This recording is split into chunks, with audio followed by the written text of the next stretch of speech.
So John will be doing our talk today on Zoom&Share. He's, like I said, with SKB for a long time now, him and Ann. He's going to be doing a demo from his lovely office in the third floor of his loft. And he's got his Zoom and ready to go, I think.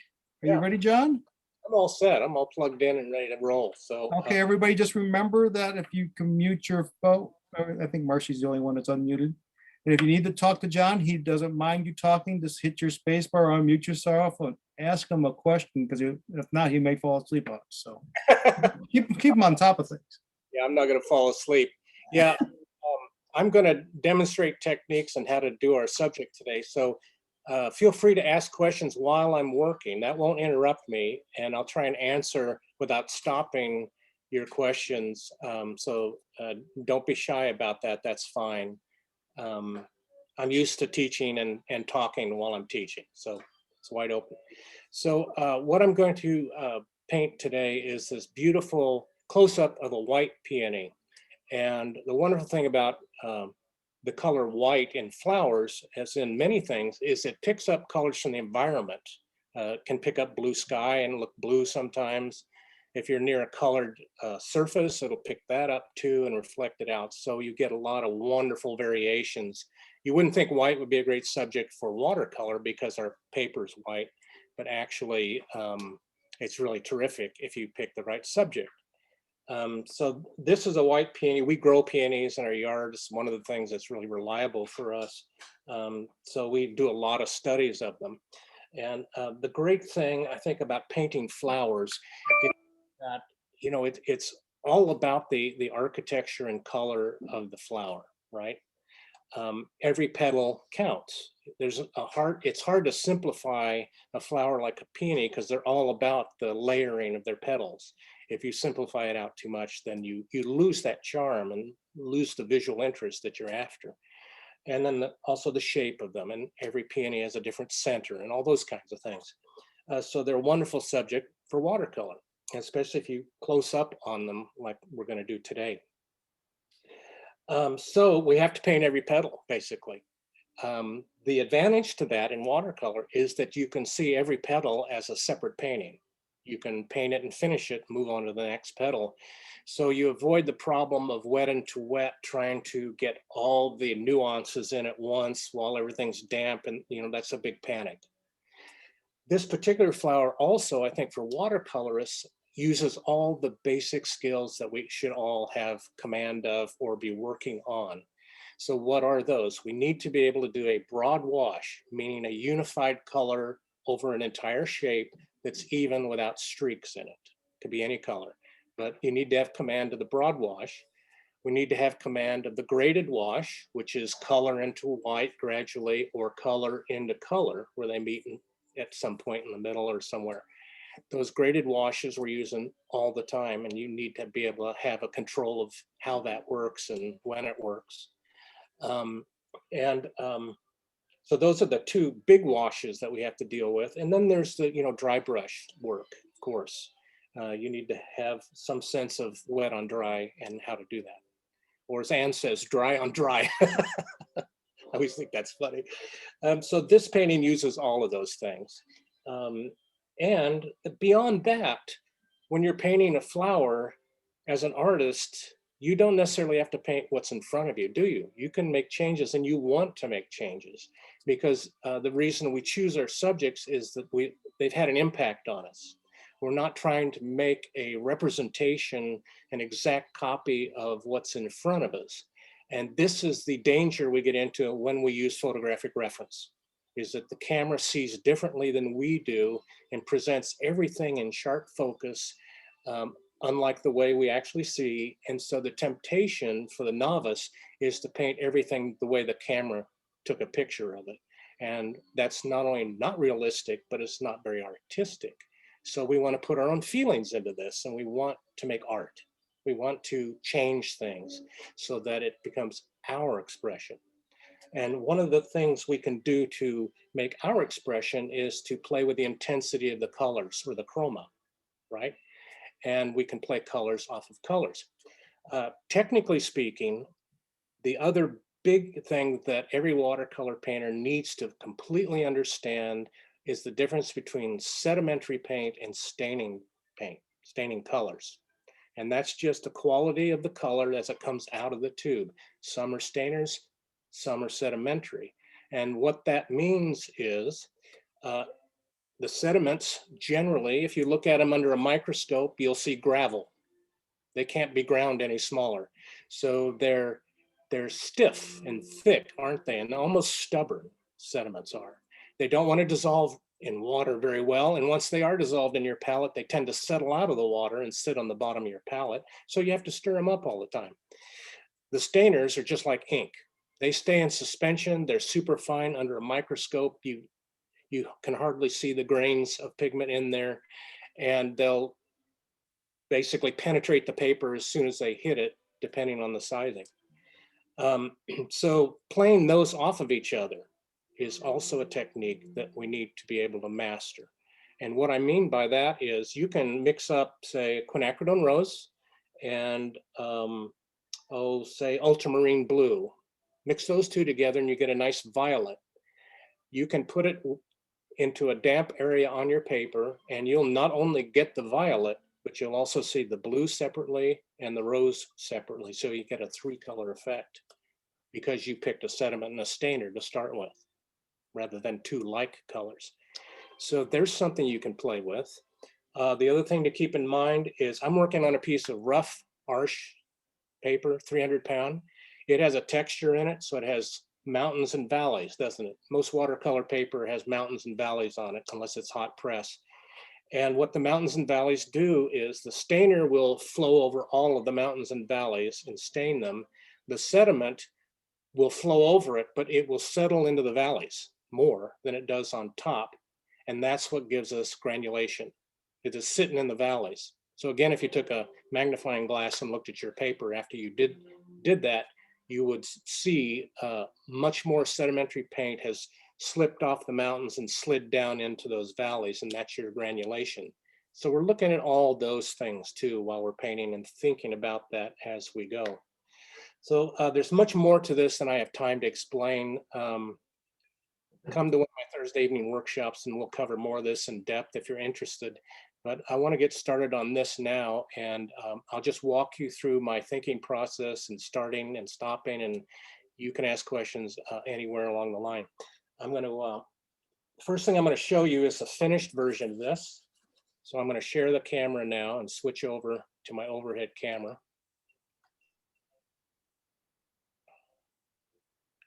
Takes a second. There we are. But I tuned. All right, let me get it straightened up in here. So this is the goal, essentially where we're going with this. And this takes about 3 hours or so to paint. But you can see that each petal has been given its own little personality, but they're all working together because I've decided what my color palette was going to be up front and stuck to that.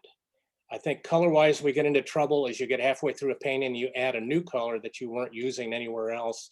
That can cause real dissonance problems with your colors and break the harmony. So this is very much me. The Peony didn't actually look like this, but close enough that it inspired me to push certain colors up and switch certain colors around so they work better as a painting, but still fairly representational. Now, the only place I've had to really sort of fudge is these yellow strands that come out of the center of the flower. I had to mix some gouache, some white gouache with some yellow to get those to show up on top. So in analyzing my subject matter, I realized, well, I could paint all of this yellow and then try and paint in between those strands to build up the shadows. That'd be very difficult. So it's just better to paint the center as though those weren't there and then add the yellow on top. That's more efficient and it actually looks better. So thinking through, planning your painting, figuring out step by step how you're going to approach it, what you're going to do when you get there, that's super important for watercolor, not very important in oil painting or acrylic for obvious reasons. We watercolor painters have to do a lot more intellectual work to get good paintings than those old oil painters do. So I'm going to get started here. This is my palette. I'm going to show you that here. This is a Masterson palette, and it's sort of an updated John Pike palette. And you can see my colors are arranged just like the color wheel, warm to cool.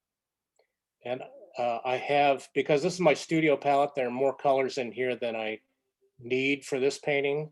You know, but I've got enough for any kind of painting I might want to do. And the main thing I learned to do years ago, let me level this up a little bit, is to put my tube paint in the wells and then break it down into a concentrate, liquid concentrate, but fairly thick, you know, like thick cream. So these are my concentrates. Why would you do that? Well, we need control points in watercolor, don't we? There's enough out of control business going on that we need to find places we can gain some control back. And one of the ways you can gain control back is by having consistent paint in your concentrations, that whenever you dip your brush in there, you're always getting the same amount of pigment and water. You're not changing that. You add the water out in the mixing area, not in those wells, as opposed to people who would say either use dry pans or just lay the paint in there and then lick it with a brush every time. You never know how much paint you're going to get on your brush, and that is out of control. So we have to have some control. The other thing I like to do, and I'll show you this again, is I create color strings. So this is the start of what's called a color string. And this will be a blend from Horizon Blue, which is a sedimentary powdery blue, to Naples Yellow, which is a Winsor & Newton brand. And I'm going to get some lovely greens in here. So when I start, I usually mix a color string of the sort of mother colors that I think I need in my mix. And then I'll have an infinite blend between the two, because you can't always mix up the exact right color, can you? That's hard. It's also hard to mix up the exact right value. So this eliminates the problem of having to mix up the exact right color. I have a color family to choose from. And if one's wrong, I'll just move over one way or another, either go to the blue or go to the yellow to get the right one. Then my job is only getting the value right? Getting it lighter or dark enough. I'm going to start another one up here where I have a violet and a cobalt blue, and I'm going to mix that out toward the other end. So that's how I arrange my colors, and it's pretty efficient and gives me lots of choices. That's a control point also. So I'm going to start, I think I'll start in the center of the picture. I mean, that's always kind of an issue with watercolor paintings, isn't it? Where do I start? Do I start at the outside and work in? Do I start at the inside and work out, or an edge or somewhere? I'm not sure that it matters where you start. It's up to you. Just think it through and decide why you want to start there, because I've gotten into trouble by starting in the wrong place in a picture and realized it later that, oh, that was dumb. The other thing I would like everybody to consider in their watercolor painting is give yourself permission to repaint the picture as many times as it takes to get it right. Most painters, at least people who are not professionals, don't give themselves permission to do that. You know, you paint it once and you go, oh, I'm so depressed, it didn't turn out, and I'll move on to another subject now. But honestly, if you were inspired by something the first time, you should stick with it until you get what you want. And honestly, when I was learning, I would paint a picture 10 times. And in each iteration, I would try and solve one of my problems, just one at a time, and get that fixed. Then in the next iteration, I had, now I had 3 or 4 under my belt, and I needed to do the 5th problem. And so by taking that approach, you're teaching yourself how to use watercolor and solve your problems as you go. And that's great training. No one can do this for you. I can't give you any magic tricks by telling you something other than give yourself the permission to repaint your pictures till you get them the way you want them, and then show that one, throw the rest of them away, right? Never show the bad ones. So I'm going to start here in the center and just wet this paper with clear water on this big size 20 brush, because I want this yellow to kind of tint the center for now. And I'm going to go in here and get some Naples yellow, sedimentary yellow, and some cadmium yellow light. And I'm adding the Naples to it to give it a, to get it away from that really bright cadmium yellow look. The Naples yellow has a little bit of red in it. And so it'll stay warm, but it won't be high intense chroma. And you can see how soft that is. And this is a blend I often use when I'm painting the sun and the sky, right? If you can imagine, this is the sun in a summer sky, and that yellow is going to radiate out into the blue of the sky. Naples yellow is the color for that. But it's only the Winsor & Newton one that I found that looks like this.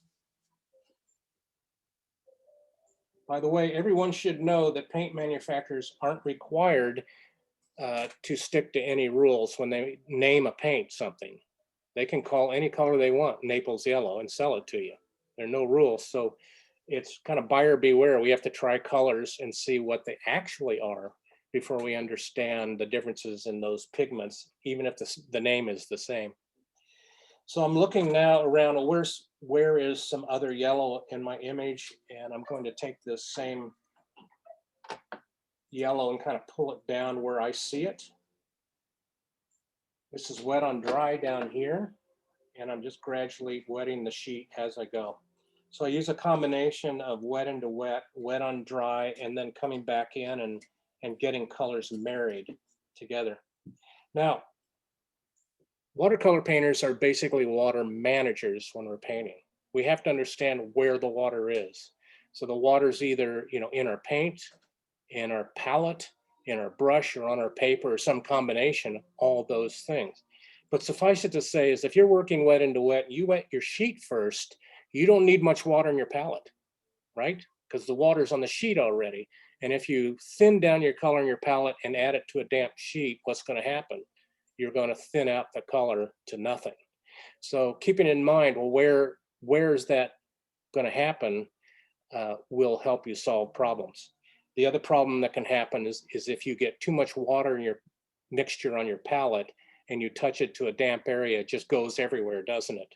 And then that's what makes people stop painting watercolor right there, is when it just runs everywhere. They go, I can't do this, I'm going to go back to oils. Well, all you have to do is pay attention to how wet or dry your paper is, and you avoid that problem. So as soon as I wet this sheet, the watercolor clock starts. And that clock is basically the rate of evaporation. And the rate of evaporation changes given wherever you are at the moment. So if you're in your studio, turn off any overhead fans, don't have the air conditioning blowing right on your paper. You want a consistent rate of evaporation because that really determines the speed of your painting. All right, so let's start on some of these petals. I'll do one that's got a lot of motion in it. This one down here has got a lot of architecture and interest in it. And as I look at my imagery that's right in front of me on the iPad, I'm squinting down and I'm looking for light and shadow as well as the color that's there and trying to imagine what's the best way to lay these tones in and what order I'm going to do it. So yeah, I'm going to mix up, and you can't really see this image, but I wonder if there's a way to show you this image. Here's what I'm working from. Let's see if you can see this. That's what I'm working from. That's the photo, right? So I'm going to work down in here.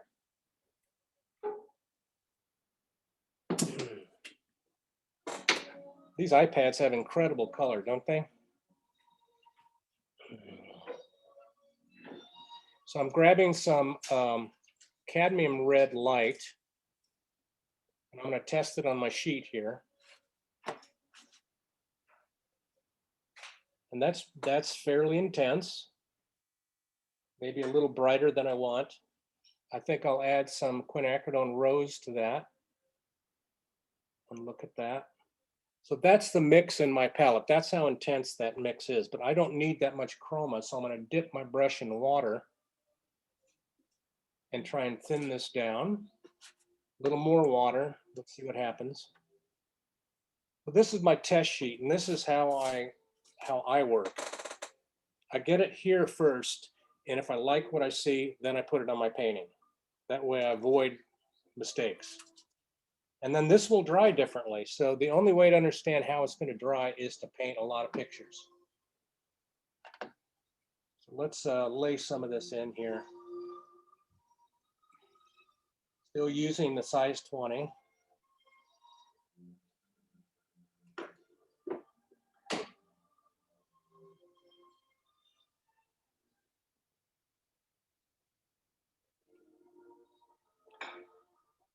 Now on this picture, you guys can see my pencil marks pretty well, I think. But if I were not on camera, I would have lightened these pencil marks up to where you can almost not see them at all, because I don't really want them in the finish. I only need to have this cartoon when I get started with a picture. I don't want those marks, those pencil lines to stay there. I don't want them to show up in the final. So one thing I look at with these white flowers is the temperature of the color. Does everyone understand what temperature is? If you don't, ask, and I'll explain that.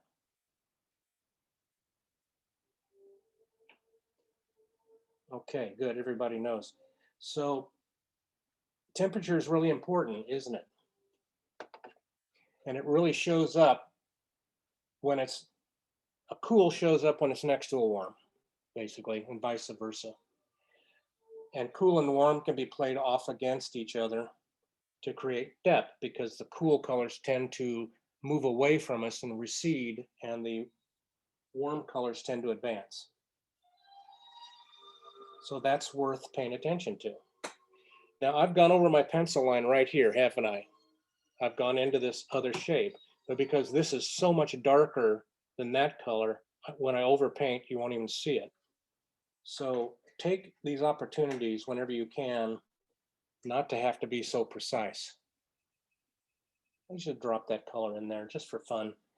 So let's just lay some colors in. I'm gonna get some cadmium orange out here and push this up while this is damp. And I can see that on this 300 pound, it stays damp much longer than a 140 pound sheet. But a lot of watercolor students I've run into tend to avoid the 300 pound sheet because it doesn't dry out as fast and it seems harder to control. In fact, it took me years to realize I really should have been working on the 300 pound and learn how to do that, because it's just a beautiful piece of paper. It'll do anything you want. Where the 140 pound is what I would call a much faster sheet, it dries out faster, so you've got to work faster. Let's see, I'm using some cobalt with some Naples yellow now, switching over to get some of these shadow areas in here. Gives me a little bit of a green, which is nice. And now I want a cooler tone, so maybe a little cerulean blue would be nice in here. But this is a grayed down cerulean because it has some of the other colors in it.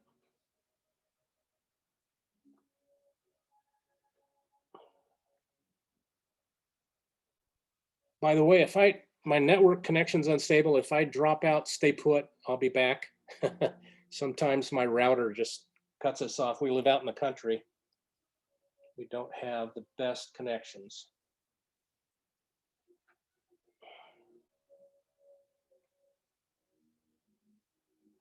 Let's run some color under here. Yeah, that looks nice. So I'm building these paintings up in layers. And so there's the wet layer that goes down first, and then I can come back with working on dry paper to build up more shape and more tone as I go. So this is like a start, right?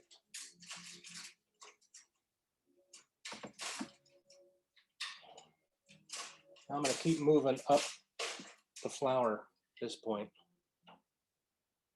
I have to pay attention to where I am all the time. Okay, this is a mix of cobalt and a little bit of cerulean blue.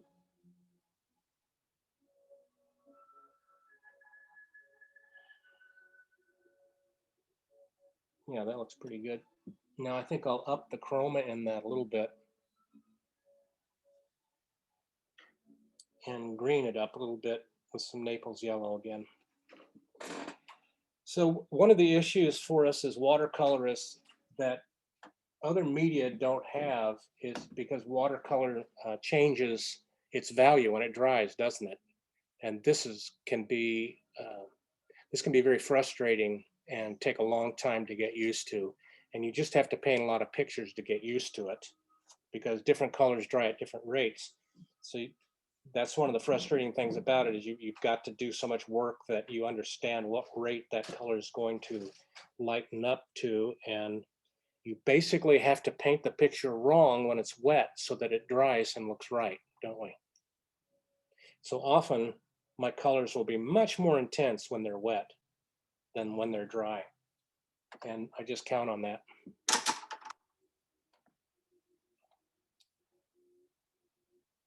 Also, I like to soften out any hard edges. If they're not an actual edge, I like to keep things soft when I'm working. That's, I'm gonna dampen this right here and make up some shadow color to go in there. I'll come back to that later. Okay. Now,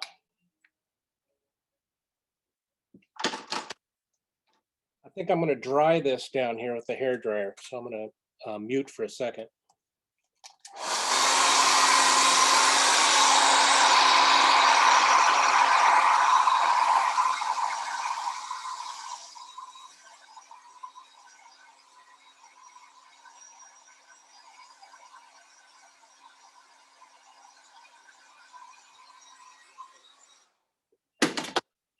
There we are.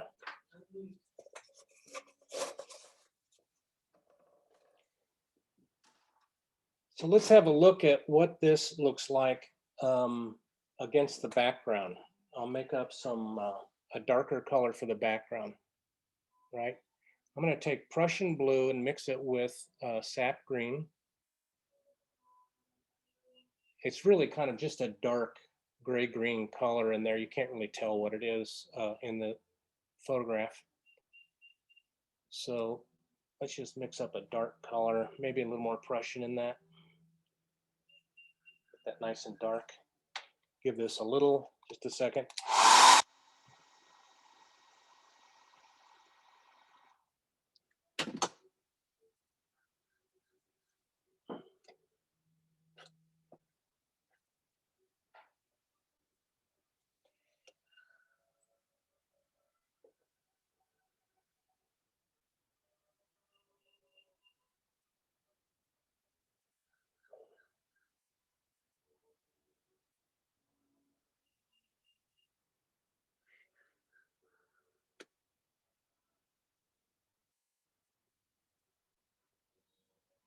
Okay, now that tells us something if I'm getting my values correct. And once you get this wet, if you don't have it dark enough, you know, you can always pump more color. I'm getting some Prussian blue now and pumping color into this. As long as it's soaking wet, you can keep working it. The surface is still alive. Yeah, that's nice. So that gives me a range of values now for the rest of the painting. This is my darkest dark that I'll ever have to deal with anywhere. So I have to keep in mind my value range goes from almost pure white down to that. I've got a full value range here.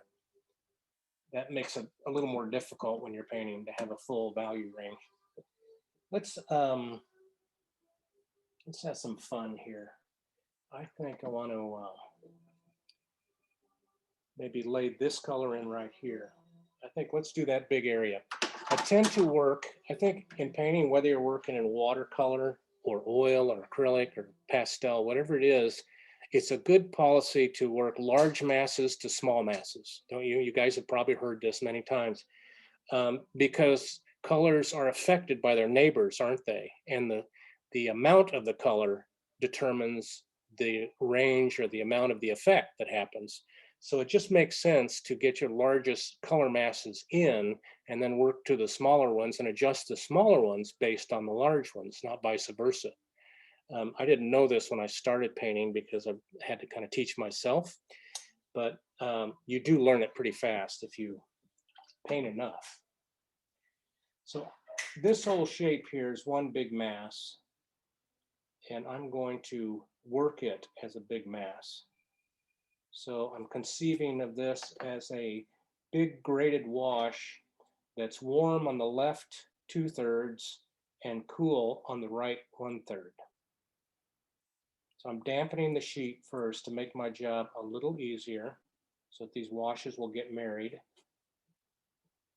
There. Now that's all damp. And for the yellow, or the warm side, I'm using, again, some Naples yellow, which will play a key role in most of this painting. And then halfway, it starts to shift over to the cool, even though there's some warm right here. So let's do that right. Put that warm in. And that warm is starting to get cool, so it has a green tint to it. That's a cool tone. But I've also got some horizon blue, which is this color. You can see this. This is this Holbein horizon blue, gorgeous sky blue tone. Mixes beautifully with a lot of things. Let's pull that down.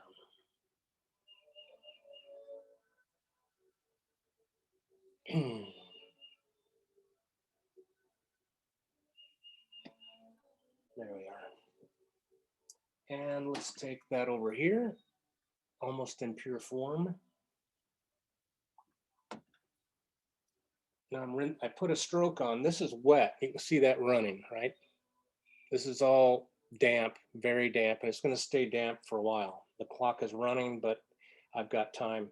If this were 140 pound, I'd have to keep working this wash really fast. But this paper soaks up a lot of water and gives you more time to work. So now we're starting to get our temperature shift, which is nice. And because it's damp and it's alive, I can change brushes, get a smaller brush. I'm going to use this really sharp pointed size 12.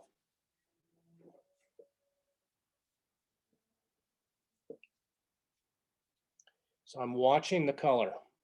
One of the things that's required in watercolor often is patience, and Americans don't exhibit a lot of patience usually. But if you're a patient person, then watercolor's for you. If you're terribly impatient, maybe you want to try oil instead, because you have to pay attention to the surface of the paper and sometimes not paint on it until the surface is right. And what I mean by that is after you wet an area, it shines, doesn't it? It's very shiny. I don't know if you can see it well. I don't know if you can see it. It's got a shimmering to it caused by the surface of the water that's sitting on top.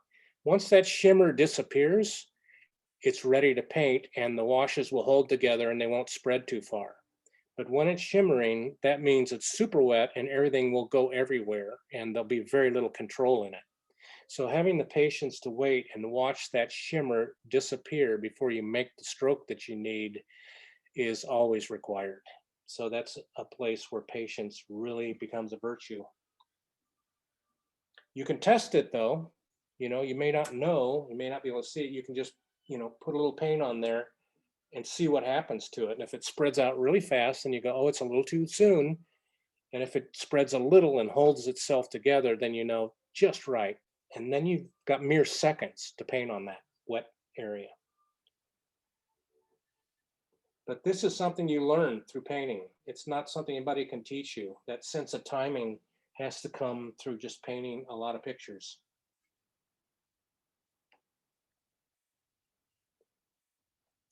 So I'm not taking my eyes off of this. This is the whole painting as far as I'm concerned right now. Nothing else is important.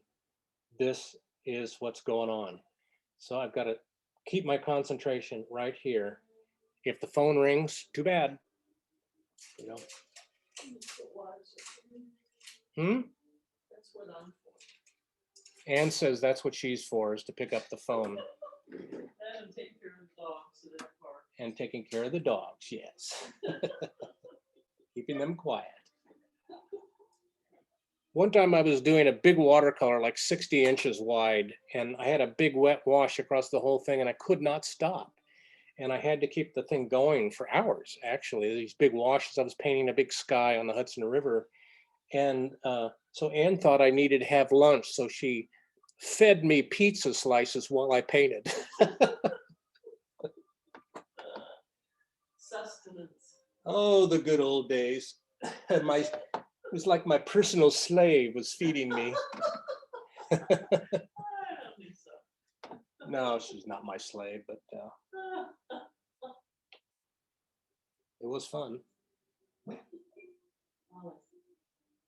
Pumping color in, putting more color in here than I want when it's dry.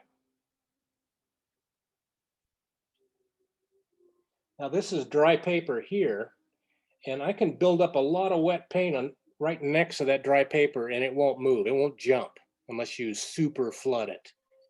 You can see it'll just sit there along that edge. So every watercolor paper has what's called a sizing on it, and that sizing formula is what keeps the water from immediately soaking in. The paint doesn't soak in immediately because there's some sizing on there, and that resists that a little bit, even though it's water soluble sizing. And that sizing, more than the paper itself, I think is the manufacturer's trademark.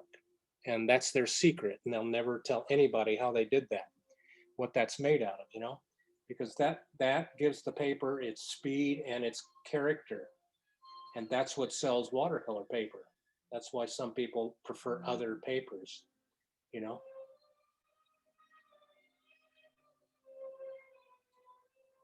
So we depend upon that sizing to hold this paint up and keep it from jumping into the next area.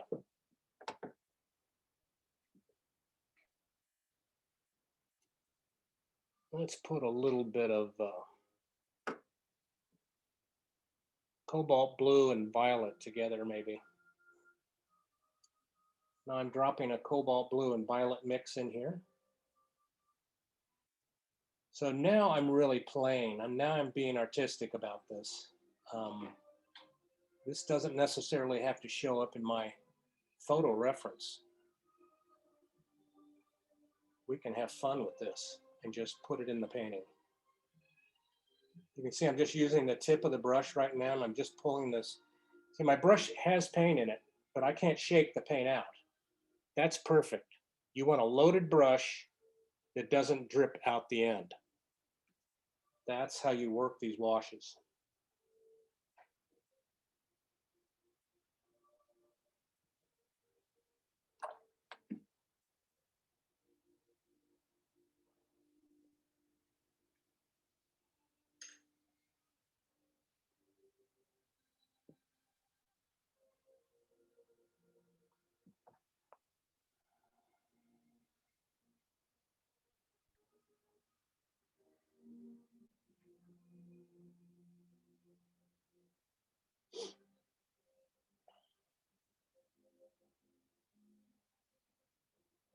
Now I'm going to build up more tone in here gradually.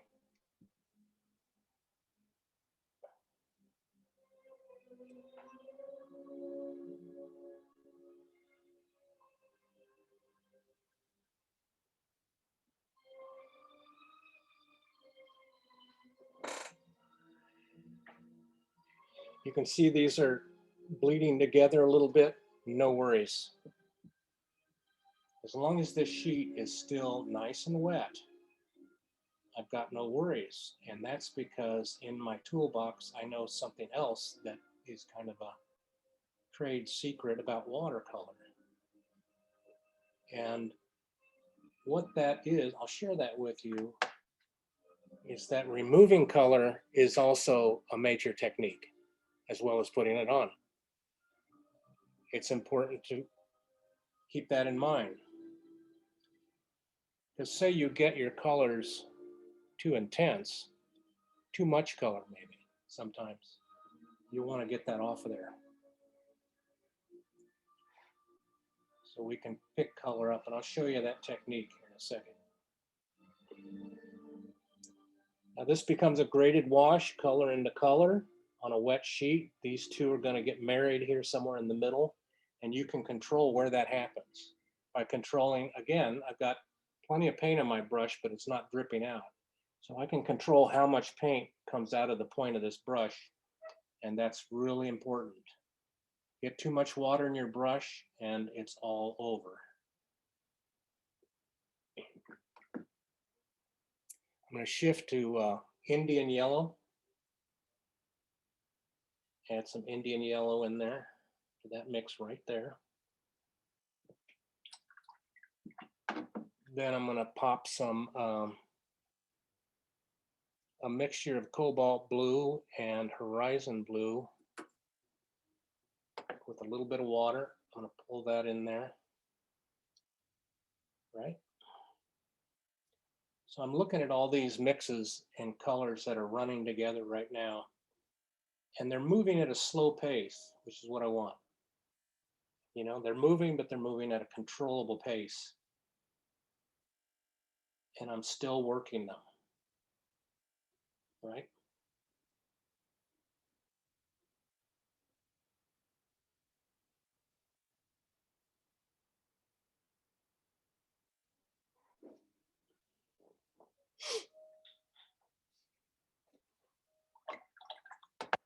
Now let's remove some color. So to remove color in a controlled fashion, you want a damp brush, but not a wet brush. So I always keep a paper towel handy, and I get the water out of my brush, and then I can just gradually pull paint off where I want to. This paint is not set up yet, so it's very amenable to removal. So here I can lighten up an area that's gotten a little too dark. Isn't that nice? Same thing up here. Just taking the tip of the brush, and sometimes it takes more than one pass to remove color. The brush will act just like a sponge if it's damp. It will suck the paint right up. And as this begins to dry out, that gives me more opportunities to do that.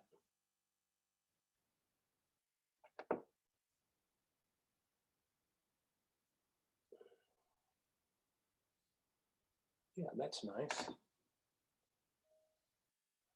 And I'll pull some of this out here.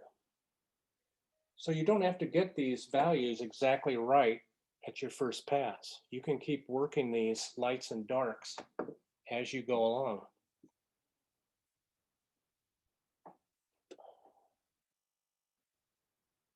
Let's put some wrinkles in there. Let's put an edge here, darker there. That spreads out nicely. Yeah.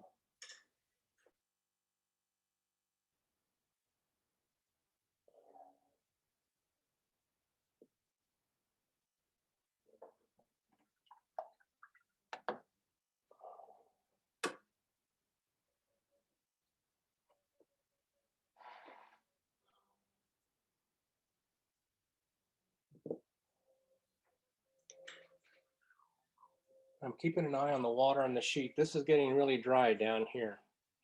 So that tells me this whole thing is starting to dry out. You have to be careful when it starts to do that. There come a point when you can't really touch it anymore, and you have to take your hair dryer or let the atmosphere completely dry it out, and then you can start again. But knowing when to get off the sheet is where a lot of paintings get ruined if you don't know that, and you keep working too far. You can wreck the painting at just the moment when we should have stopped painting. So here I've let a little water out of my brush to create that opening, and that looks good in watercolor, a little bit of that. Too much of it and it goes too far. So what do we do if we get a wash and you go, it's just too light? I've got to redo that wash. You've got to resist doing it now. We've got to dry it out, and then we can add another wash on top of it. But keeping going would cause real problems, and you'd have to repaint it.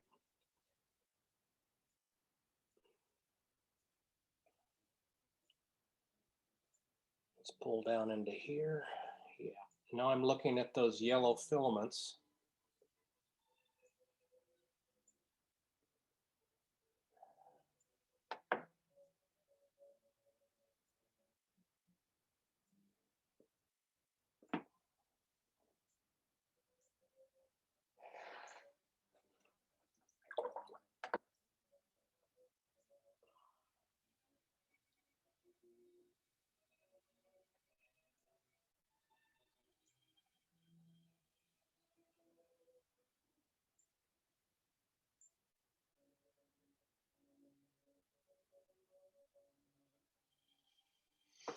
Okay, so that, I'm going to leave that one alone.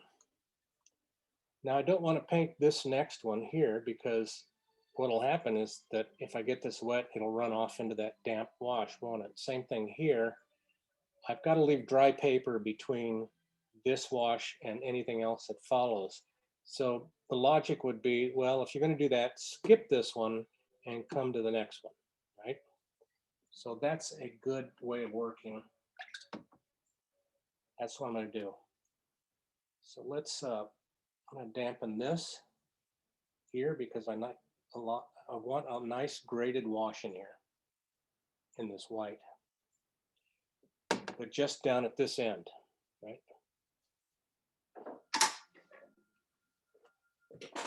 Hey, Ann, can you toss me some watercolor paper?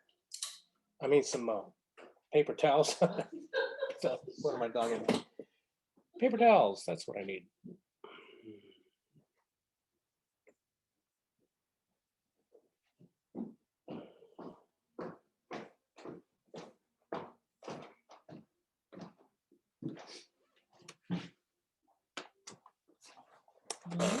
Thanks. I just blew through that roll of paper towels.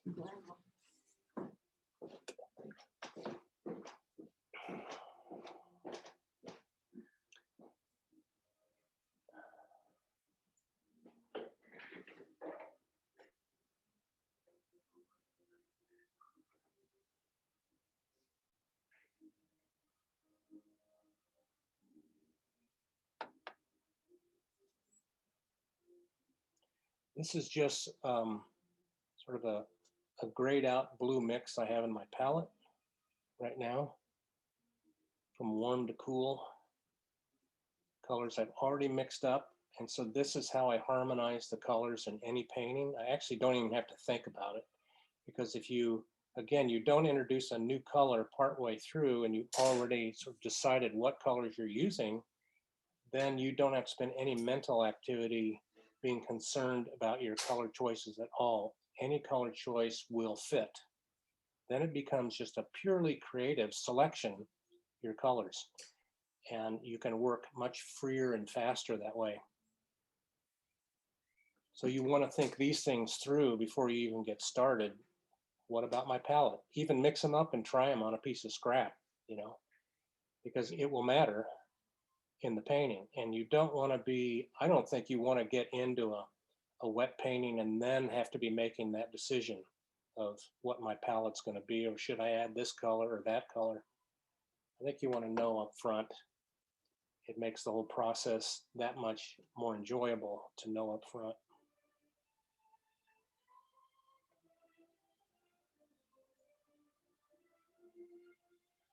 So the things I'm telling you are just things that I've learned over the years just by painting. And you may have a different way of working, that's fine, everybody does. But some things always hold true, whether you're working in watercolor, oil, or anything. All right, let's pull some of these down with the tip of the brush, create some little tapered streaks there.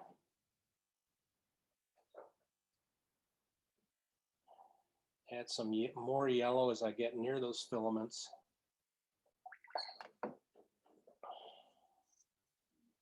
Lift this out with paper towel. Add this back in.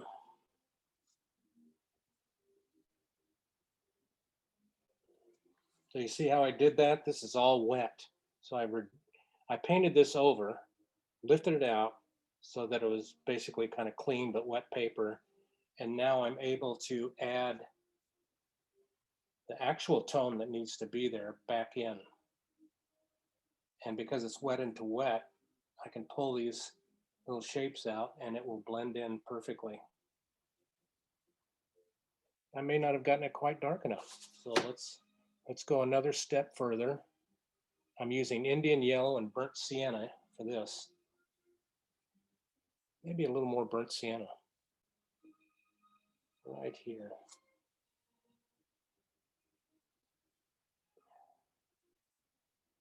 And there again, I'm keeping in mind that I've got to paint it wrong or darker than I want it for it to come out correct.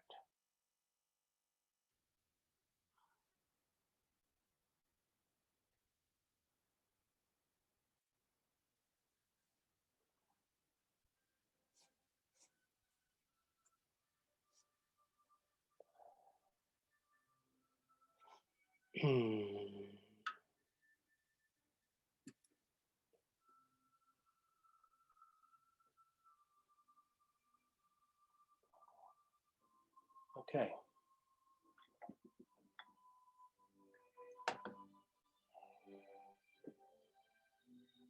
Now there's a cast shadow here caused by the light hitting all these little pistils and stamens and everything. And I want to imply that shadow up in here.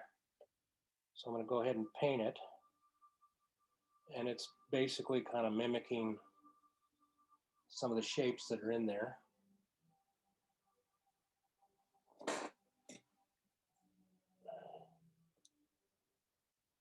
And these are wet on fairly damp paper.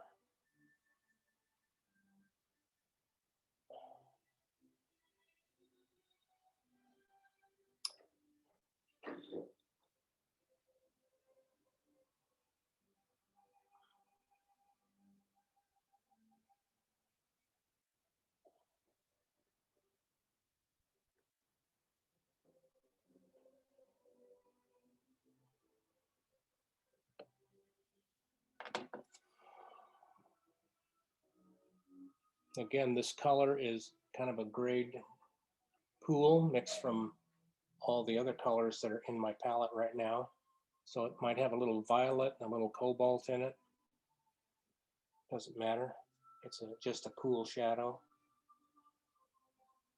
I'm really more concerned with the value of this shadow so that it dries correctly.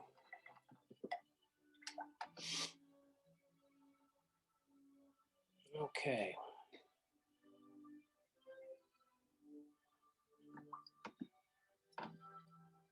Let's get some horizon blue here and see if we can't paint this here. I'm leaving dry paper between these two pieces of color, right? They're not quite touching yet, so I'm laying my blue in first that I want to be there. Maybe a little more cobalt in that, I think. Yeah, have some cobalt in that. Then with a clean brush with no color on it, right? Just a damp, clean brush, I'm gonna go up and marry those two together and let them wash into each other, and then I'll watch that and make sure they do what I want. Maybe I'll pull the blue over a little more. So you can push and pull and tease these colors around. As long as they're soaking wet, they'll look great. If you work them too far, then they won't. Now I'm going to add another layer onto here, darken that up. Another layer on here.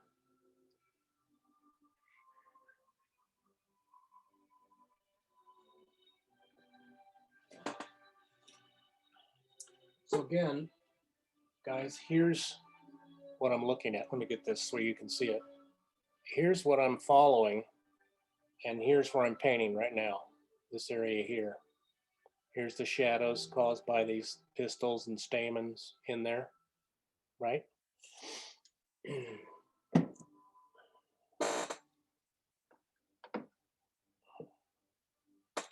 That's a nice wash. That looks pretty good. Now down here, before this dries out, I'm going to connect with this wash right here, which is a cool wash, and I'm going to make it a warmer tone because all of this down here is picking up the yellow from the organs above it.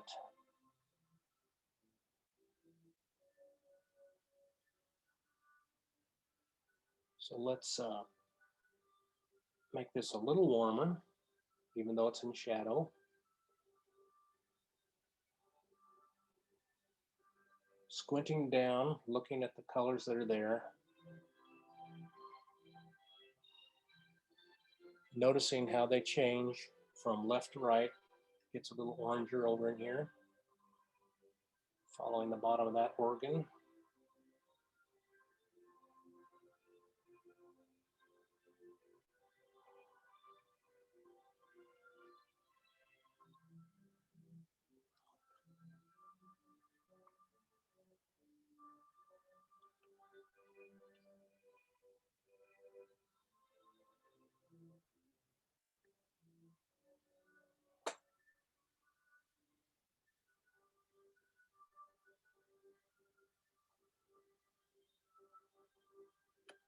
Okay.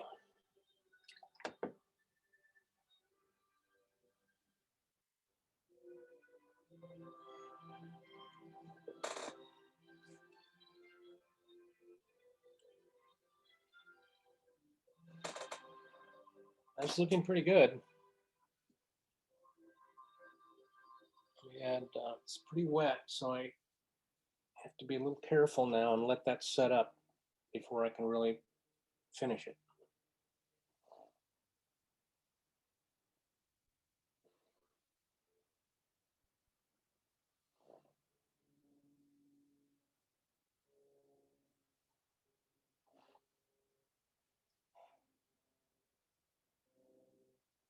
Yeah, that's looking pretty good.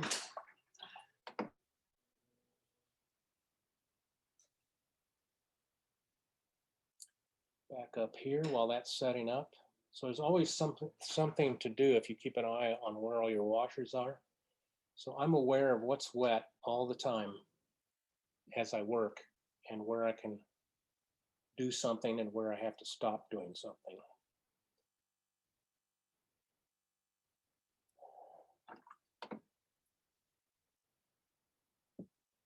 Get some more blue in here, feed some blue in.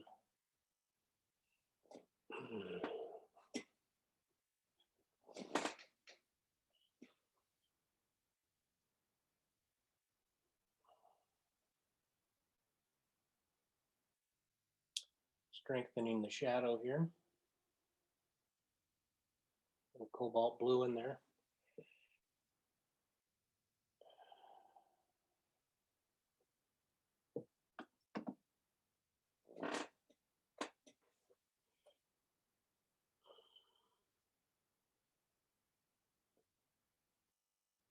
Same thing here.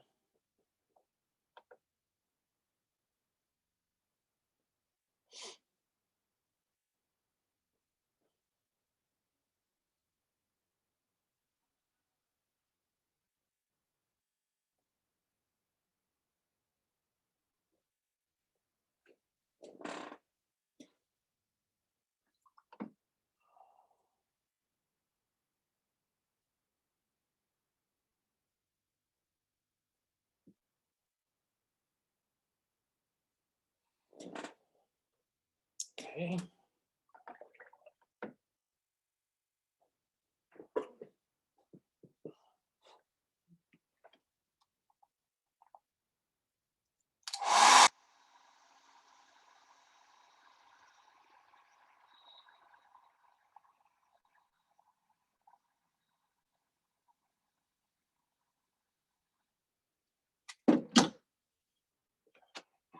Let's see what that looks like over there with the dark around it.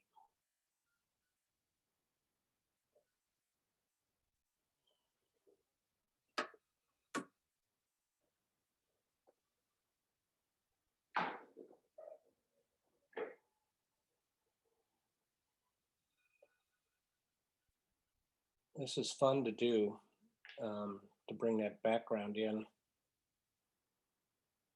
And often a shock if you wait till the end of a painting. So sometimes I like to bring a little in where I'm not going to paint anymore, where I'm done, just to see what my values are, see if I'm still on track, still doing a good job.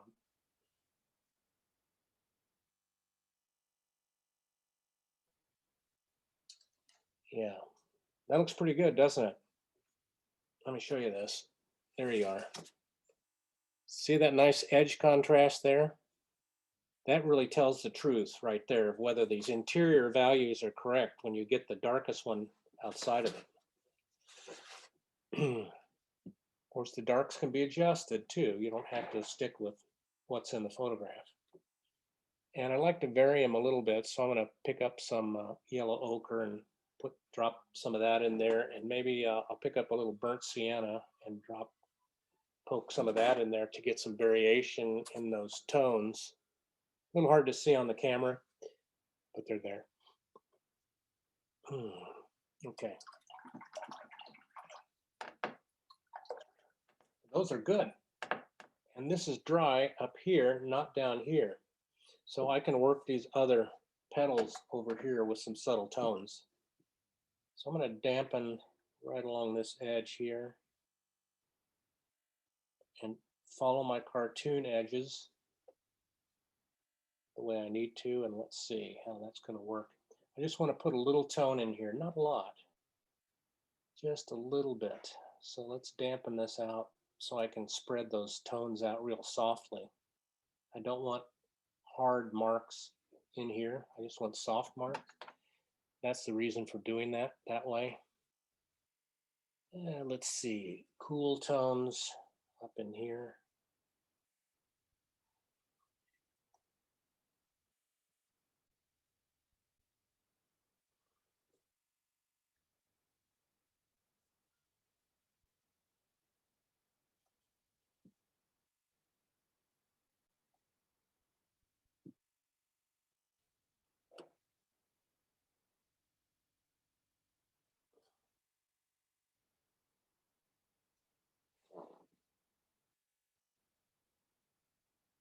Yeah, that looks nice.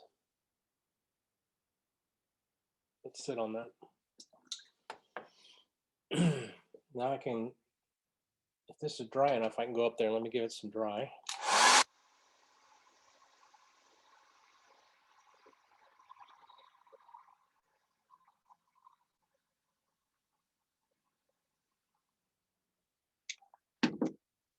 Now I'm going to go back up to this petal.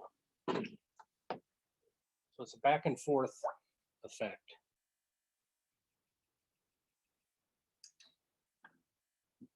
Now what I detect is a lot of cool light in here. So I'm going to take a real thin cerulean blue and pull that cool light. So I'm just tinting the white so it's actually a cool white. And that's because this was photographed under my skylights, which have just daylight in them. The cool blue sky above them. So that tints these white flowers with a little blue in places. So that's why we have a spread between warm and cool always in this peony.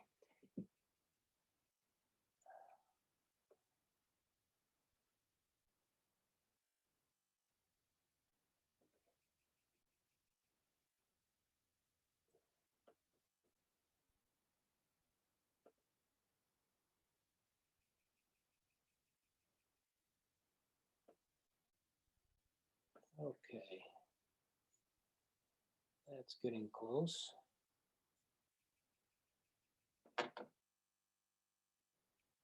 Now I'm going to dry that tinting. So that's layer one.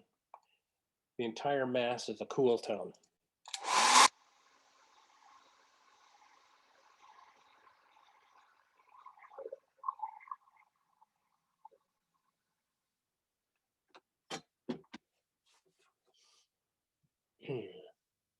Now let's build up some color in there.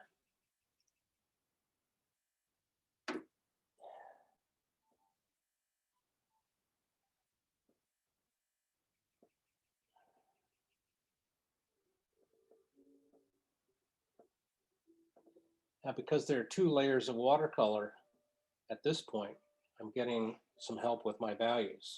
I get a darker color than what's in my palette will result because I'm laying a second glazing color on top.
If anybody has any questions, go ahead and unmute yourself and shout out. I'll hear you.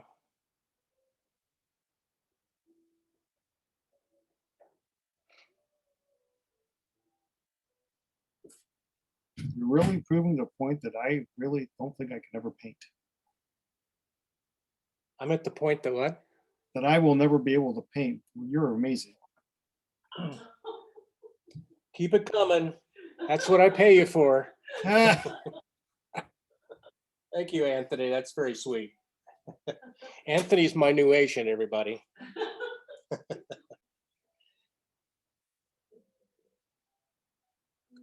I need somebody like you to precede me when I go into a gallery and warm up the crowd. that might not be me then.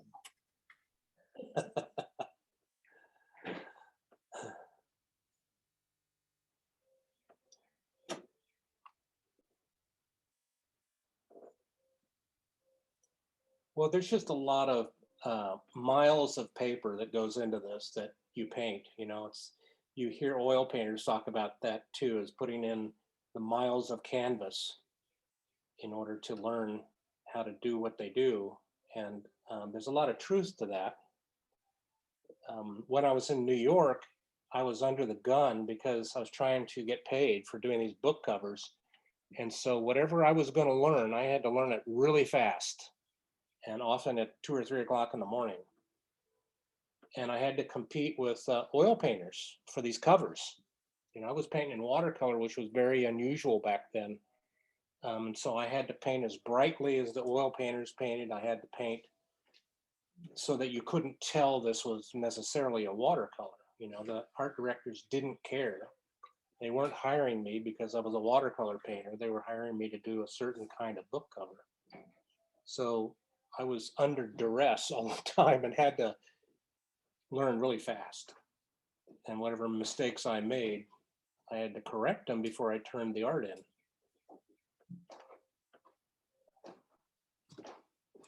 So I also learned how to fix watercolor mistakes.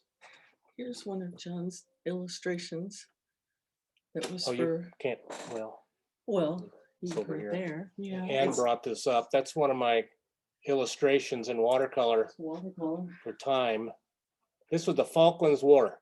You all remember? Some of the older people remember that, but anyway, that's, you know, you'd have to do these realistic things. Painting flowers is a lot more fun than painting Margaret Thatcher.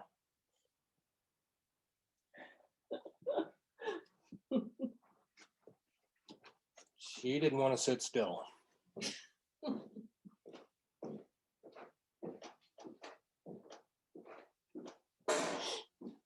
So now I've gone back and I've blended these two areas fairly seamlessly, so there's not a jump between them. And again, using the same colors in the palette, it's all harmonized. I don't have to worry about color issues between areas and shapes, and just keeping the same technique going. Don't get any bright ideas and change your technique partway through, because that's kind of asking for it. But I can go back and adjust, and that's what I'm going to do right now. I'm going to show you that, I would like this to be a little bluer. So I'm laying on another tint of blue in there at the same time. And if you put that on and you go, oh no, that was wrong, you can take it back off again while it's wet. Clean, damp brush, you can go back in and pull the color back out of it just like that. No harm, done. And that's one of the things I had to teach myself back in New York, was how do I fix some of my bonehead mistakes I was making, because I was just exhausted.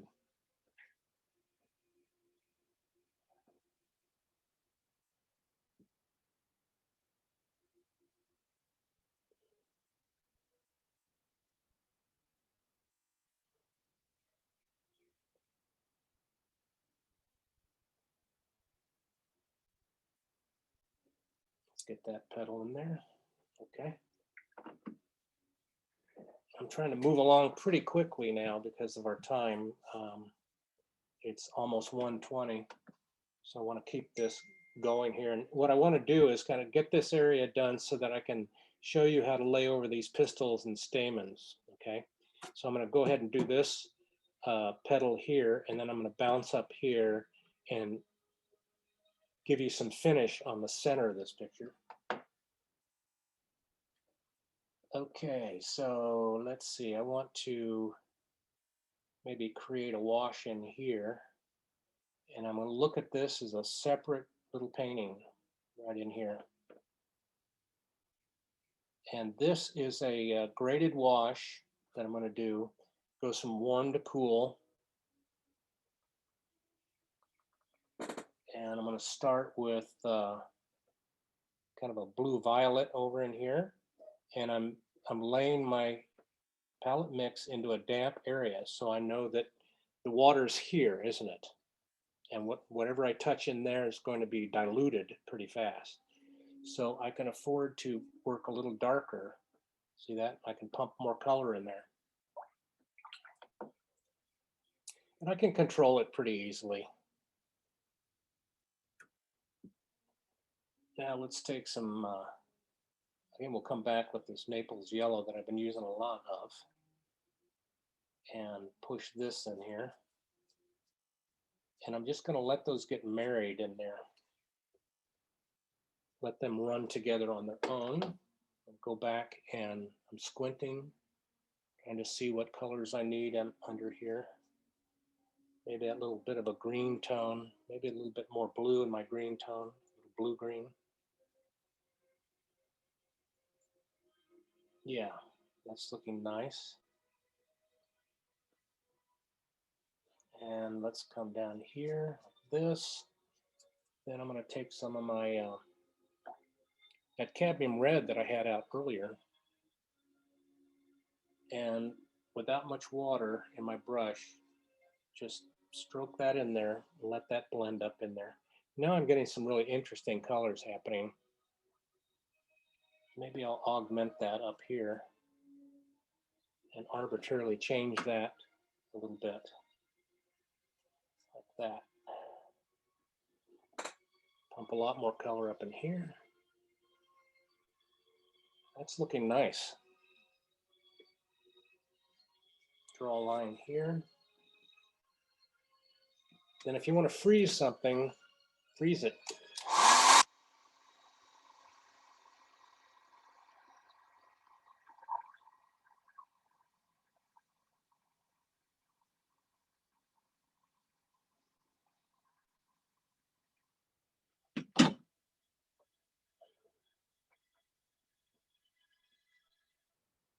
I'm going to modify the shape while this is still Slightly damp. There we are.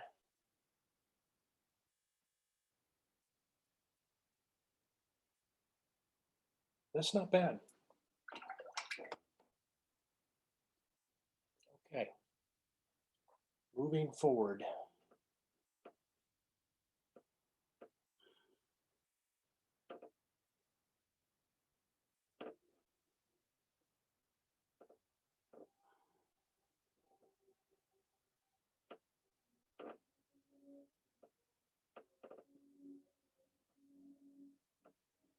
One of the things I always teach in my classes, whether they're watercolor or oil classes, is that about 90% of paintings are made from what are called colorful grays. They're not primary colors. They're not tube colors. They're gray colors. And so we paint with these colorful grays. And then maybe you'll have a little touch of bright red somewhere, or a little touch of a pure color somewhere in the painting. But mostly they're blends and mixes, aren't they? And you can consider all these mixes as grays because they're not pure primaries. And if you begin to think like that, oh these are colorful grays, then you can get a better grasp on why you're using colors and when you're changing color mixes. And it really matters in color mixing. If you're mixing two colors together, say a blue and a yellow to make a green, it really matters which blue you choose and which yellow you choose. And there has to be some thinking behind that.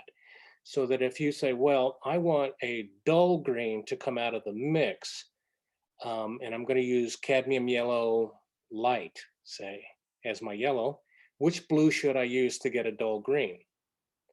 Well, the logic and rationale dictates that you want a blue with red in it, because red and green are complements and they tend to be dull together. So if you pick ultramarine blue to mix with your yellow, you'll get a duller green than if you'd pick cobalt blue, which has no red in it, really. So that's the logic I'm always thinking about when I'm mixing colors. Do I want a cool mix? Do I want a warm mix? Do I want a dull mix? Do I want a bright mix? You know? And then the issue of whether you want it lighter or darker is a value decision. So I'm always thinking temperature and value, chroma, or lack of chroma, which means go down ladder toward the dull mixes. And each color has its uses for that. Each primary does. So most of my palettes are what's called a split primary, where I have a warm and a cool of the primary colors, warm and a cool red, warm and a cool yellow, warm and a cool blue. Then I have some other blues and yellows around those that come in handy for other things, like yellow ochre, very handy.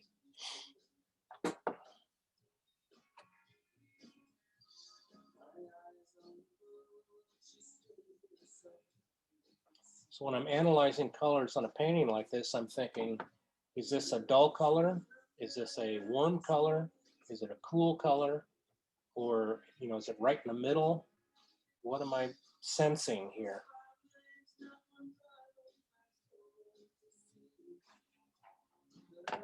Let's warm this up.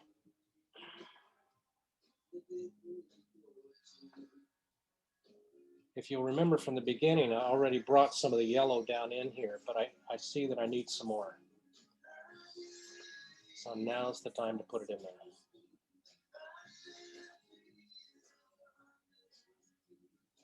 So I'm just kind of tinting the larger shape right now.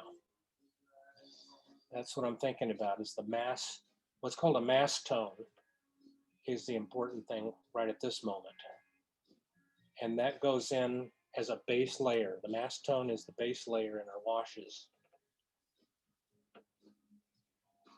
Now, when you get good enough that you can just pick up the exact right color and lay it down in a single wash, then you've got it. But that takes a little practice.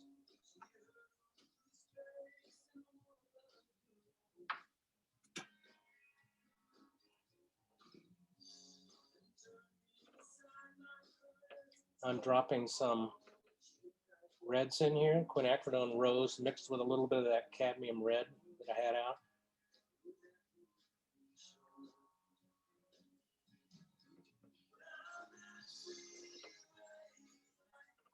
Just to give some of this unusual tinting that this particular flower has.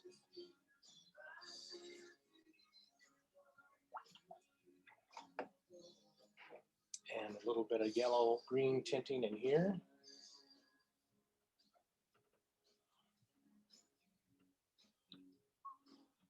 A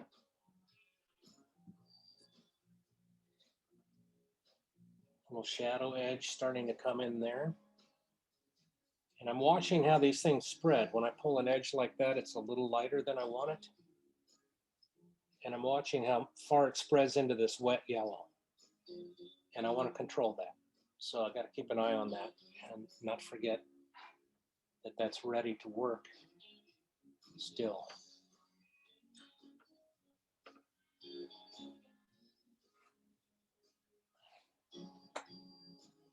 See how these are running? So this sheet is starting to lose its shine so that these things are spreading out, but they're not just running everywhere, are they? They're kind of hanging in here. Like this stroke I made here isn't going all the way up there. It's staying here, but it's softening. This blue stroke is staying here, but it's softening. So I know that the paper's in a really good place to run these wet into wet things, as long as I don't get too much water in my brush. If I do that, it's all over.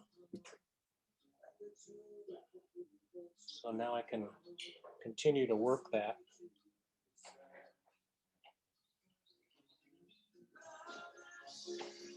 It's tricky. Gotta watch it.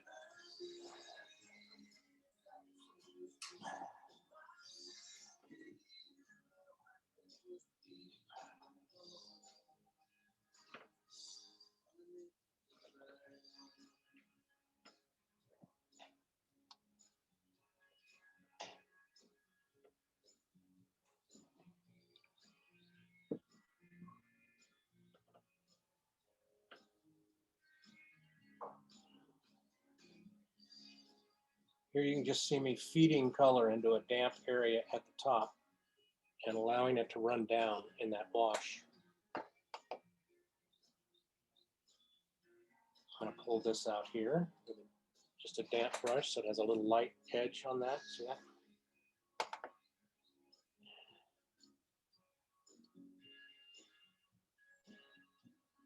Okay.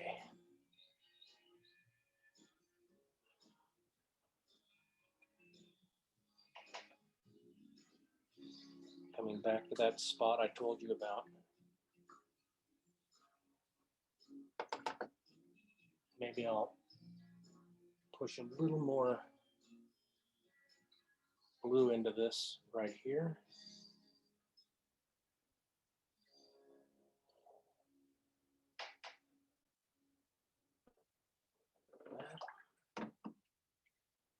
And then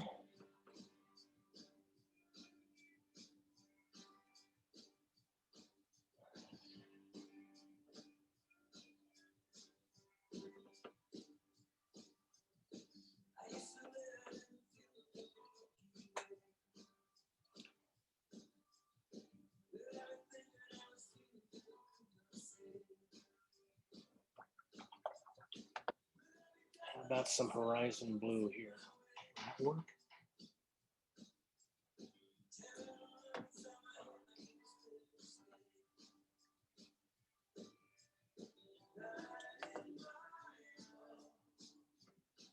So now I've made a lavender from horizon blue and quinacridone rose. Make that shadow there.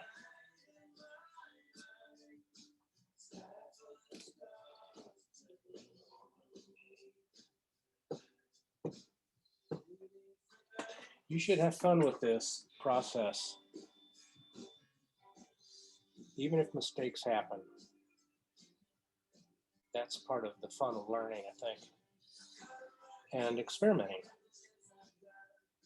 We artists are experimenters by nature. And if you don't embrace so-called mistakes, then the task is much, much harder.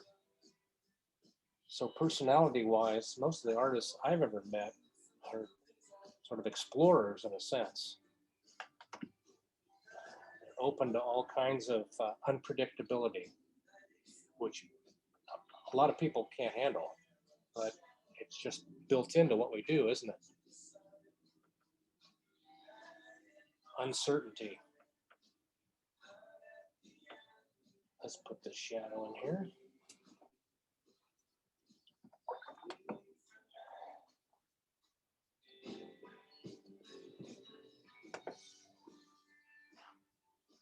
Let's remove that there and put some of that in. And then we'll put some of this in, yellow ochre and Indian yellow. I'm going to freeze that.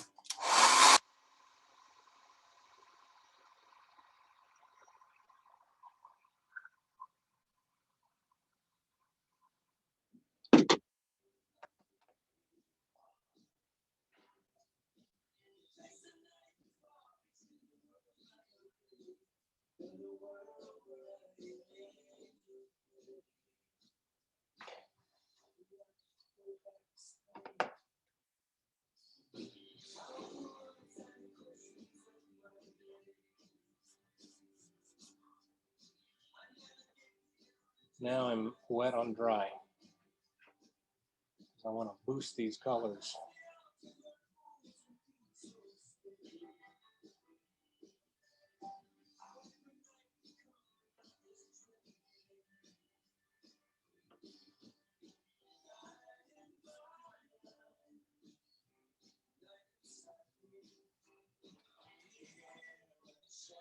Yeah, that looks good.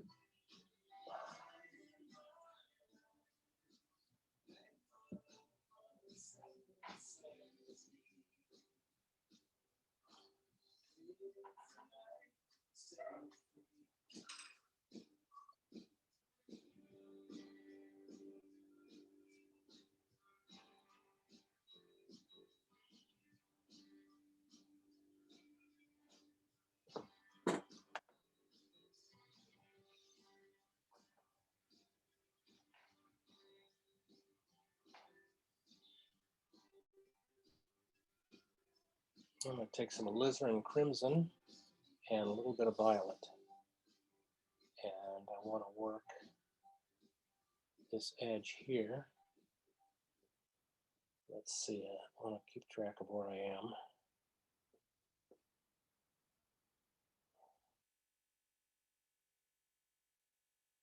Wet on dry now.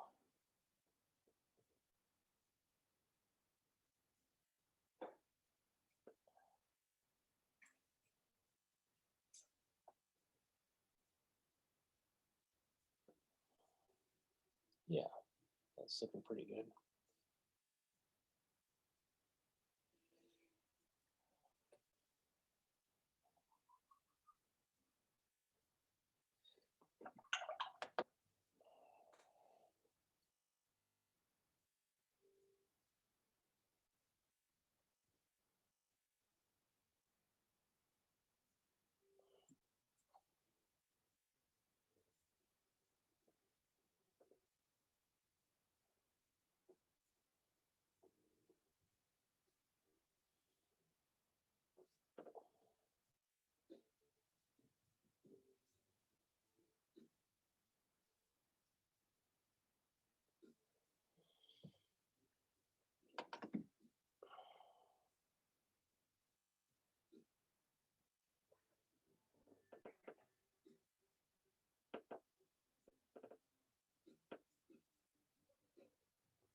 Okay, well, this can go on and on, so I'm gonna get back to, I'm gonna dry this a second.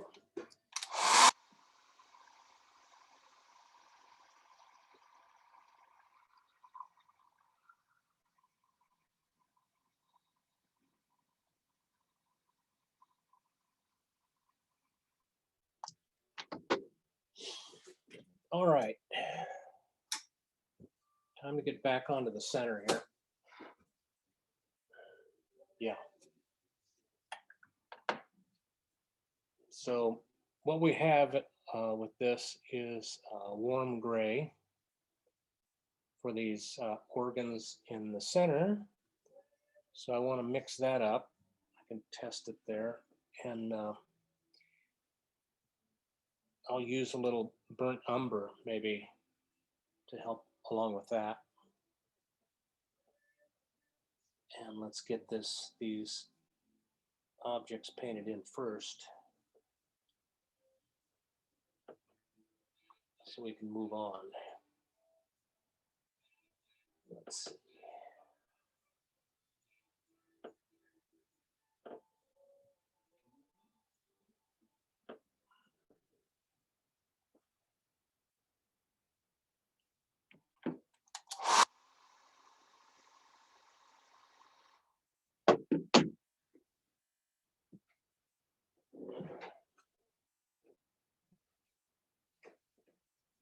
Let's let this bleed up, and we'll get some more yellow out right now and pick up this tone. But I want to darken the base of this one a little bit and let that bleed. That's a warm tone. The other tone is not. It's a cooler tone on the other one. So it's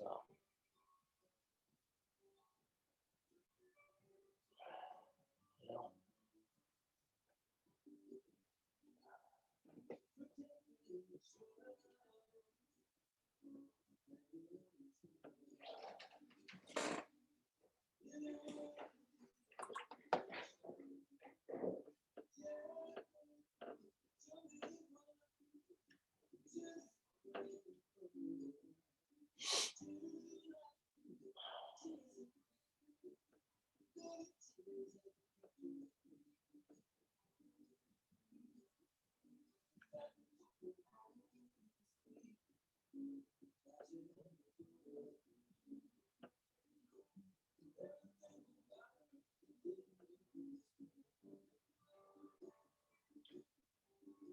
You can see how I try to start out kind of in the middle value range and then work toward the darks and the lights in my adjustment process before it's completely dry.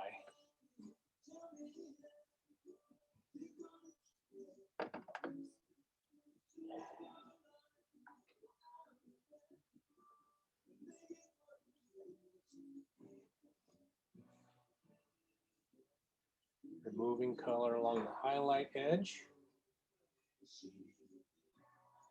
Yeah, that's nice.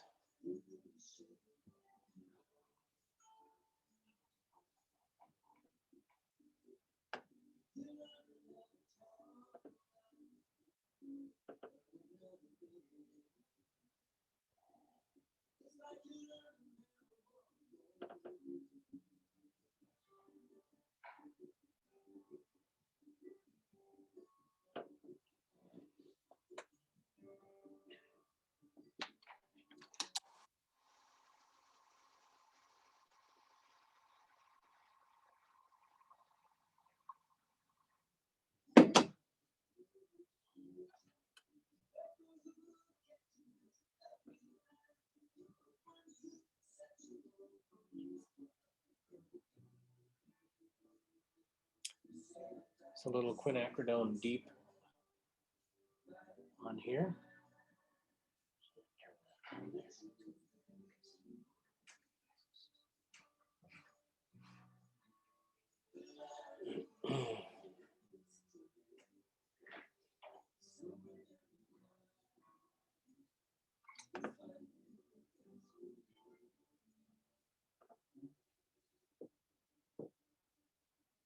Yeah, that's looking pretty good.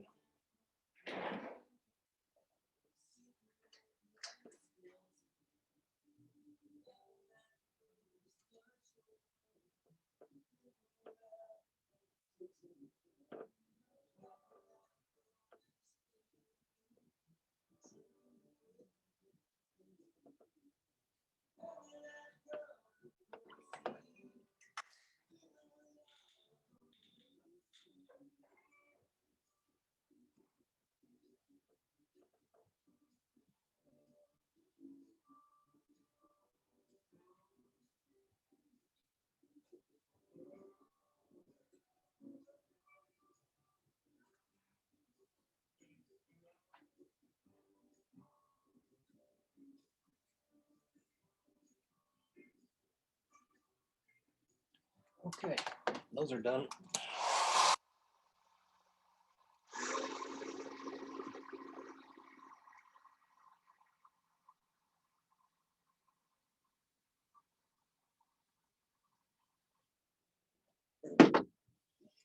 Okay, now let's think about these yellows that are up here. And what I'm going to do is on a scrap piece of paper like this, I'm going to take some white gouache, just put it out on the paper.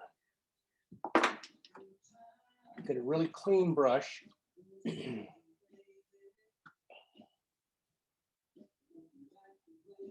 Cadmium yellow medium. Let's mix it with that white gouache, okay? Have to use some more cadmium yellow, about half and half, I guess. Now I've got a really fine pointed brush, so I'm going to test some of these effects out first. So we'll make some strokes. I'm following my pencil lines. point of the brush only. Let's dry that and see if that shows up.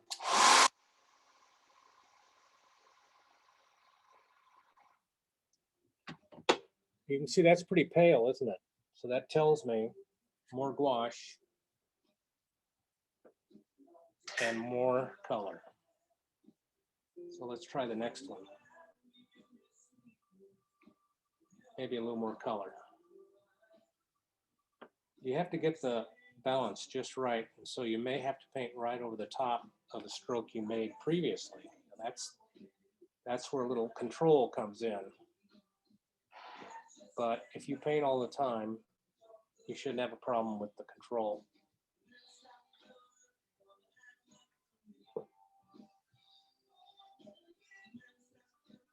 Nice, even, smooth arcs.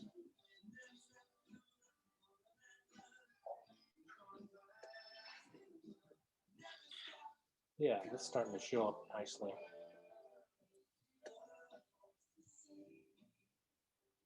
I'm going to mix some more yellow on my sheet here. It's going right into the concentrate that I have.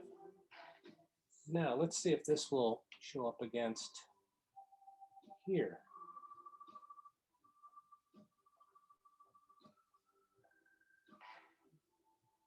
Yeah, that's nice.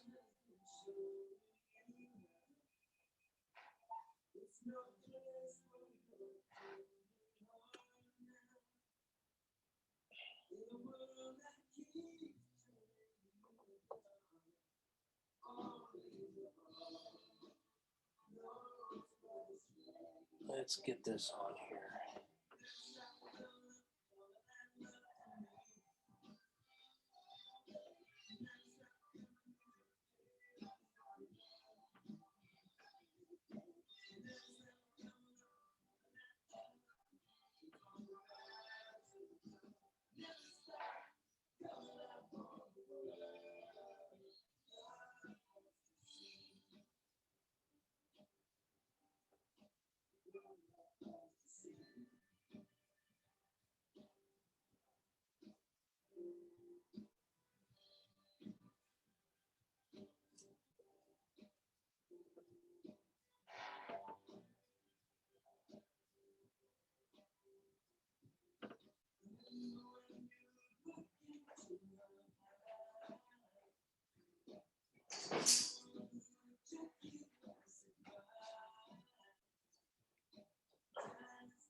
Okay.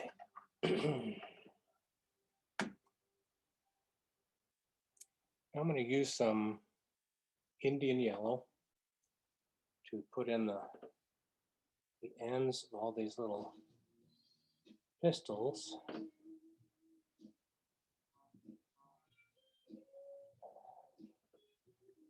And I've got those all drawn on there for position. And that's the smart thing to do, is to go ahead in your cartoon and position the elements. And you can paint them in different places later. But I certainly think it's a smart move and worth the time to make an accurate cartoon or an accurate drawing, so you have a roadmap of where you might want to go, knowing that you don't have to be a slave to that. You can change it later. But if you don't have the position of these, you may not get the anatomy correct, you know. And this is a good place to blow the painting completely, is to get this wrong. And these have an architecture, and they have a flow, and I love the way they're dancing around the center of the picture. And I'll show you this again. You know, this is what I'm looking at here, is the way they're dancing around. Isn't that lovely? around the center. And it's all sort of random, but nature has a plan for all these things. And so it just looks great the way it is. I don't see a reason why I would need to make changes to that. So I'm going to stick with what nature's already done for me and lay these things in more or less where they are, and certainly the shape they have. I love the way some of them are curled over.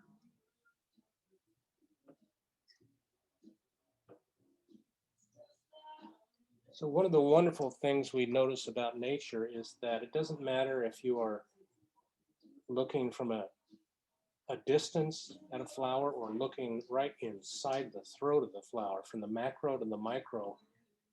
It's all beautiful. It's all interesting.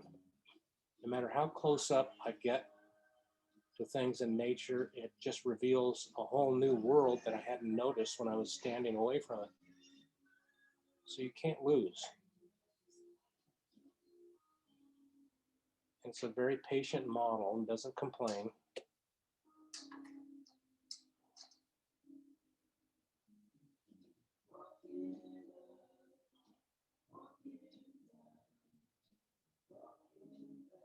Okay, that's the light touch on those. Now some of these have a darker element to them that I'm going to put in next.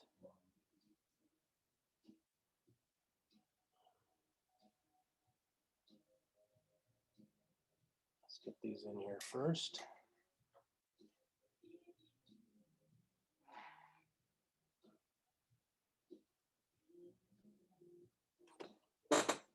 Okay, now I'll go into the burnt umber.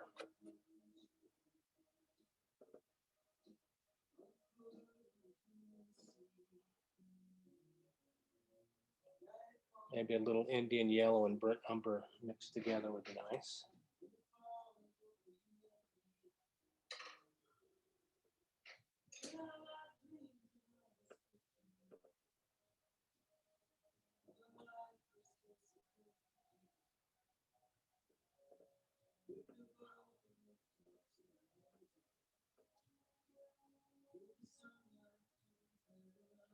Only putting it where I see it.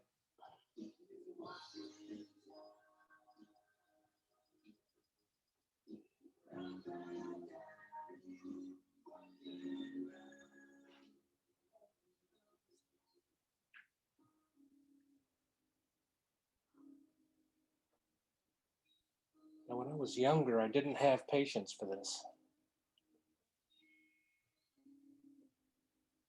It's funny how we change.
Okay.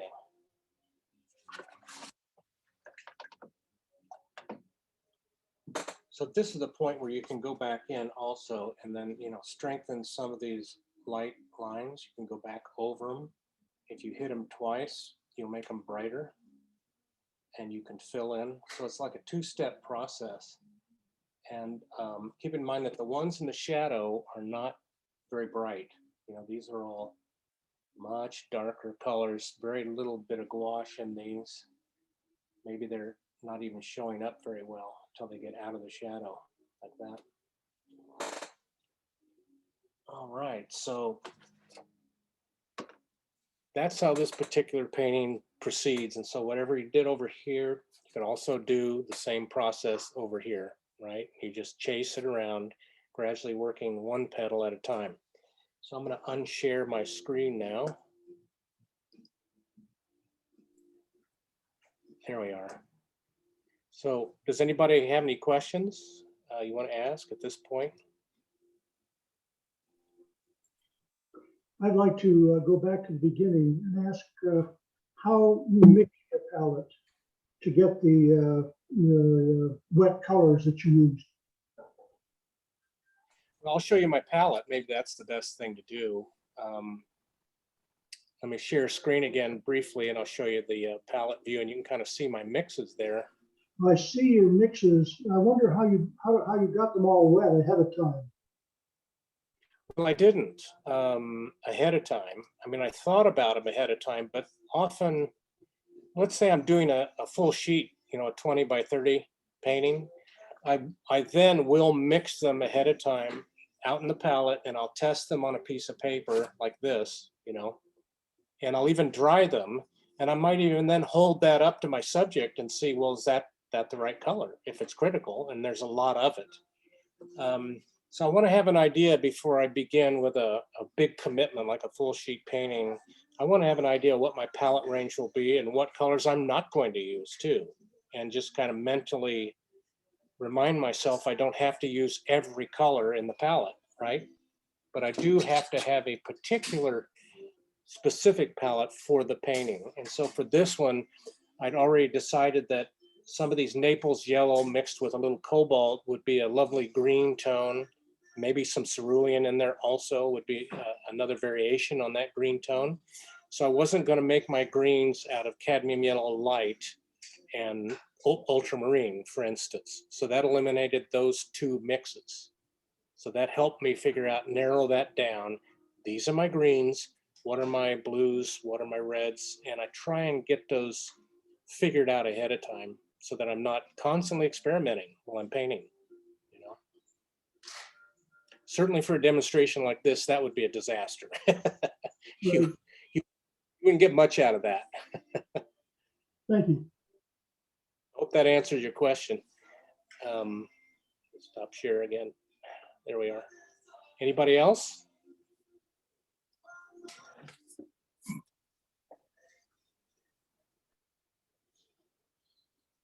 That was very good, John. I appreciated that.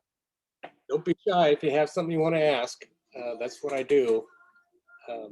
But if there are no other questions, we're 1 minute away, and I'll turn the meeting back over to our leader. Thank you very much. You're Thank you. welcome. It's great. Hey, thanks for showing up, guys, and investing so much of your time and watching me do this. Thank you, John. We Thank you. appreciate it. Yeah, I do thank you.